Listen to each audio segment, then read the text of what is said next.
नमस्कार। स्कूल विद्यार्थी इस चैनल में आप सभी का बहुत बहुत स्वागत। मेरा नाम है सोनाली जाधव। स्कूल विद्यार्थी ये चैनल खास करके स्कूल गोइंग स्टूडेंट्स और उनके पेरेंट्स के लिए बनाया गया है ताकि उनको पढ़ने में थोड़ी हेल्प हो सके। आज हम देखेंगे स्टैंडर्ड है 10th, सब्जेक्ट है हिंदी व्याकरण, बोर्ड महाराष्ट्र और ईयर है 2020। शब्दभेद ये हमारा टॉपिक चालू था। इसके पहले जो पार्ट 1 बनाया है वहाँ पे शब्दभेद कितने होते हैं, उनमें मुख्य प्रकार कितने होते हैं, उप प्रकार कितने होते हैं, इसके बारे में पूरी जानकारी डिटेल के साथ दी गई है। अगर आपने वो वीडियो नहीं देखा है तो पहले वो वीडियो देखिए ताकि आपको थोड़ा नॉलेज हो सके। अभी आज हम देखेंगे पार्ट 2। स्टार्ट करते हैं। देखिए, और जैसे कि हमने फर्स्ट पार्ट देखा था वहाँ पे मैंने विकारी और अविकारी मतलब सव्यय और अव्यय इन दोनों में से आपको सब डिटेल में इंफॉर्मेशन दी थी और मैंने उसमें जो जो उप प्रकार आते हैं वो भी बताए थे। आज हम क्या करेंगे, विकारी शब्द पहले लेंगे। विकारी शब्द में कौन से भेद होते हैं, जैसे कि मैंने आपको पहले भी बताया, संज्ञा, सर्वनाम, विशेषण और क्रिया। तो ये बहुत बड़े बड़े टॉपिक्स हैं जो हमने 5th 6th 7th 8 में धीरे धीरे पढ़े हैं, समझे हैं। तो अभी हमें फिर से उनको देखना होगा शब्द भेद जानने के लिए। तो पहले आज हम देंगे संज्ञा। तो इस पार्ट में सिर्फ संज्ञा के बारे में मैं पढ़ाऊंगी। बेसिकली संज्ञा मतलब क्या होता है, किसी व्यक्ति को, वस्तु को, स्थल के नाम को ही हम संज्ञा कहते हैं। ठीक है, इसमें कोई बड़ी बात नहीं है। डेफिनेशन आपको ऐसे याद रखनी है जैसे इजी लैंग्वेज हो। तो किसी भी व्यक्ति, वस्तु, चीज़ का जो नाम होता है बेसिकली उसको हम लोग संज्ञा बोलते हैं। ठीक है, जैसे कि मोहन है, किसी का नाम है, किताब, किसी वस्तु का नाम है किताब, इसके लिए हम लोग उसको किताब बोलते हैं। किसी शहर का नाम मुंबई है, तो ये सब नाम जो होते हैं उनको हम लोग संज्ञा कहते हैं। तो इस संज्ञा के भी कुछ प्रकार होते हैं। व्याकरण में सभी कॉन्सेप्ट के अलग अलग प्रकार होते ही है। तो संज्ञा के भी 5 प्रकार है मुख्य: व्यक्तिवाचक, जातिवाचक, भाववाचक, द्रव्यवाचक और समूहवाचक। ठीक है, इनको एक एक इजी मतलब एक एक लेके समझते हैं। व्यक्तिवाचक संज्ञा मतलब क्या होता है, जिस संज्ञा से किसी विशेष व्यक्ति, वस्तु या स्थल के बारे में पता चलता है उसे व्यक्तिवाचक संज्ञा कहते हैं। यहाँ पे ती की वेलांटी गलत है, ऐसी आए। ठीक है, यहाँ पे जो मैंने हाईलाइट किया है आप ज़्यादा करके उसके ऊपर फोकस दीजिए। जैसे ही आपको व्यक्तिवाचक संज्ञा मैंने पूछा या फिर किसी ने भी पूछा कि व्यक्तिवाचक संज्ञा मतलब क्या, तो आपके ध्यान में, आपके माइंड में एकदम फटाफट ये आना चाहिए कि व्यक्तिवाचक मतलब किसी विशेष व्यक्ति के बारे में वो बात आने वाली है। ओके, विशेष व्यक्ति के बारे में, विशेष वस्तु के बारे में अगर आप कोई बात कर रहे हैं तो उस नाम को हम क्या बोलेंगे, व्यक्तिवाचक संज्ञा बोलेंगे। फॉर एग्जाम्पल देखते हैं महात्मा गांधी। अगर मैं महात्मा गांधी ये नाम यूज़ कर रही हूँ तो आपके सामने महात्मा गांधी ही आएंगे। पंडित नेहरू आएंगे क्या? नहीं आएंगे। आपकी माँ आएगी क्या? नहीं आएगी। जिस व्यक्ति का मैंने प्रॉपर नाम लिया है वही आपके नज़र के सामने आता है। ओके, अगर ऐसा होता है तो उसको हम लोग व्यक्तिवाचक संज्ञा कहते हैं, जिसे हम इंग्लिश में प्रॉपर नाउन कहते हैं। ठीक है, जैसे कि मैंने बोला कि मुझे रामायण ग्रंथ दीजिए, तो सामने वाला पूछेगा क्या कि गीता दूँ क्या, भगवत गीता? नहीं पूछेगा, क्योंकि उसको क्लियर आइडिया है कि मुझे रामायण ग्रंथ ही चाहिए। तो उसको विशेष इन्फॉर्मेशन मिली है, उसको विशेष वस्तु का नाम पता है, तो वो कंफ्यूज होगा क्या? उसके माइंड में कौन सा क्वेश्चन होगा क्या कि नहीं कौन सा रामायण दूँ इसको? या फिर महात्मा गांधी अगर मैंने बोला तो आपके मन में ऐसा सवाल नहीं आएगा कि कौन से महात्मा गांधी के बारे में मिस बात कर रही है।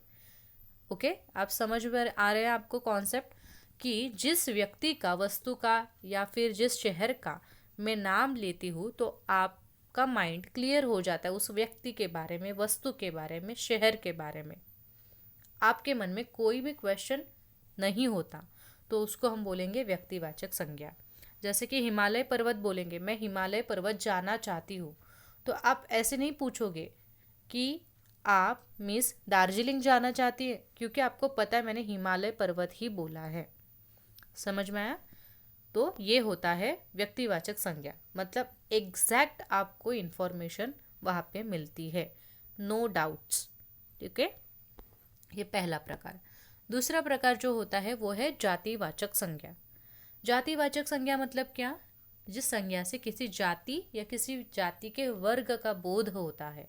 बोध मतलब आपको समझ में आता है। अब ये क्या प्रकार है? जाति मतलब कौन सी जाति? ऐसा नहीं है कि हम लोग बड़ी जाति से है, छोटी जाति से है, ये वाला कास्ट सिस्टम यहाँ पे नहीं है। जाति का मतलब है एक नॉर्मल ग्रुप ऑफ पीपल, एक normal group of particular thing. ठीक है, तो उसको जाति या फिर वर्ग, वर्ग यानी कि क्लास बोला जाता है। ठीक है, सो इसको मैं आपको एग्जाम्पल के थ्रू बताती हूँ। शहर।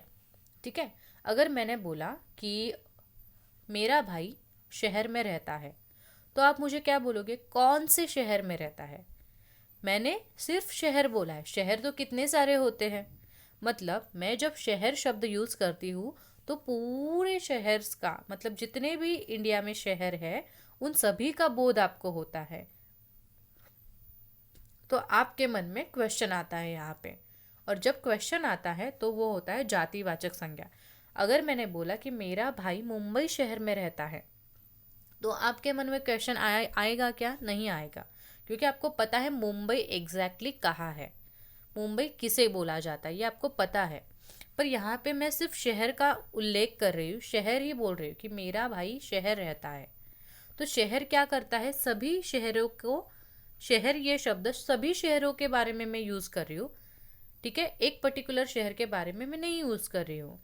तो जब आपके मन में ऐसे डाउट्स होंगे या फिर कौन सा शहर, मैंने बोला कि उस लड़के को बुलाओ, तो आप मुझे पूछोगे ना किस लड़के को, नाम बताइए। अगर मैंने बोला कि आपको मोहन को बुलाओ, तो आप मुझे ये नहीं बोलोगे कि कौन से मोहन को बुलाओ। ठीक है, सो यहाँ पे आपको पूरे जाति का मतलब जितने भी लड़के हैं उन पूरे लड़के के क्लास का बोध होता है। अंडरस्टैंड? आप पूरे शहरों को करते हो, ना कि एक। पेड़, तो आप पूछोगे कौन सा पेड़, तो समझे? तो इसके लिए बहुत सारे बच्चे क्या होते हैं, व्यक्तिवाचक और जातिवाचक इन दोनों में कंफ्यूज हो जाते हैं। इसके लिए मैंने आपको इसमें एक इजी ट्रिक बताई कि जहाँ पे आपके मन में कोई भी क्वेश्चन तैयार नहीं होता, आप माइंड से बहुत क्लियर रहते हो, उसको बोलेंगे आप व्यक्तिवाचक संज्ञा। और जहाँ पे आपके मन में क्वेश्चन तैयार होता है तो उसको आप बोलोगे जातिवाचक, क्योंकि आपको यहाँ पे एग्जैक्ट कुछ भी नहीं पता चलता। समझ में आया आपको? इसको हम इंग्लिश में कॉमन नाउन बोलते हैं। अभी थर्ड है आपका भाववाचक संज्ञा। भाववाचक संज्ञा मतलब क्या? भाव से ही आपको पता चलना चाहिए। भाव यानी कि भावनाएं, आपकी फीलिंग्स। ऐसे शब्द हम लोग बोलते समय यूज़ करते हैं जिससे हम अपनी फीलिंग्स को एक्सप्रेस करते हैं, भावनाओं को बताते हैं सामने वाले को। तो वो भावना वाले जो शब्द होते हैं उनको हम बोलेंगे भाववाचक संज्ञा। यही यहाँ पे डेफिनेशन दिया है, जिस संज्ञा से भावनाओं का पता चलता है उस संज्ञा को भाववाचक संज्ञा कहते हैं। सो पहला है एग्जाम्पल होशियारी। होशियारी एक शब्द है पर उससे आपको एक भावना पता चलती है कि होशियार होना, क्लेवरनेस। खुशी, खुशी ये क्या है? एक भावना है, एक फीलिंग है। जैसे कि हम बोलते हैं दुख, सुख, खुशी, ये सब। ईमानदारी ये भी एक भावना है। बचपन ये भी एक हमारी ज़िंदगी का दौर होता है, फीलिंग्स होती है। तो ऐसे जो शब्द है जिसमें आपको फीलिंग्स दिखाई देती है उनको आप बोलोगे भाववाचक संज्ञा। ओके, बहुत इजी है। नेक्स्ट आपका चौथा है द्रव्यवाचक संज्ञा। द्रव्यवाचक संज्ञा मतलब क्या? आपको नाम से ही पता चलेगा। द्रव्य, द्रव्य यानी कि किसी वस्तु जो लिक्विड फॉर्म में है और किसी धातु के बारे में, क्योंकि द्रव्य इस शब्द का दो अर्थ होता है, समान अर्थ, सिनोनियम्स। एक तो लिक्विड वाली चीज़ और दूसरे किसी धातु को भी द्रव्य बोला जाता है। ओके, सो यहाँ पे जब दूध, पानी, रॉकेल, पेट्रोल, डीजल एक्सेट्रा, सोना, चांदी, लोहा, पोलाद, ऐसे शब्द यूज़ होते हैं, हाँ ये भी नाम ही है ना, किसी वस्तु को दिए हुए ये भी नाम ही है, पर इन नामों को हम लोग क्या बोलेंगे, प्रॉपर द्रव्यवाचक संज्ञा बोलेंगे। ठीक है, ये बहुत इजी है, इसमें आपका कोई कंफ्यूजन नहीं होता। नेक्स्ट और लास्ट हमारा है समूहवाचक संज्ञा। समूह से ही आपको पता चलेगा कि ग्रुप यहाँ पे आपको माइंड में आ जाता है। जैसे कि मैंने आपको जब बोला समूह, तो आपको पता चलता है यहाँ पे ग्रुप होना चाहिए, समूह होना चाहिए। तो हम डेली लाइफ में जो भी शब्द बोलते हैं, वाक्य बोलते हैं, इसमें हम बहुत सारे ऐसे शब्द बोलते हैं जो समूह को दर्शाते हैं। फॉर एग्जाम्पल भीड़, हम बोलते हैं ना कि बाजार में बहुत भीड़ थी। सो भीड़ का मतलब क्या होता है, भीड़ एक्चुअली एक ही शब्द है, पर वो पूरे समूह को दर्शाता है कि लोगों की भीड़ थी वहाँ पे, मतलब बहुत सारे लोग थे। समझ में आया आपको? तो एक शब्द है पर वो आपको समूह बताता है। ठीक है, जैसे कि सेना, मुगलों की सेना आई है, तो सेना ये एक किसी व्यक्ति को नहीं दर्शाता, बहुत सारे मुगल सैनिकों को दर्शाता है। फूलों का गुच्छा, तो उसमें एक ही फूल दिखता है क्या आपको? नहीं, पर बोलते समय हम लोग क्या बोलते हैं, फूलों का एक गुच्छा है, पर एक गुच्छे में कितने होते हैं? बहुत सारे फूल होते हैं। तो समूह आपको एक दिखाई देगा, पर समूह के अंदर बहुत सारे लोग होंगे। तो ऐसा शब्द जब हम लोग यूज़ करते हैं तो उसको हम लोग बोलते हैं समूहवाचक संज्ञा।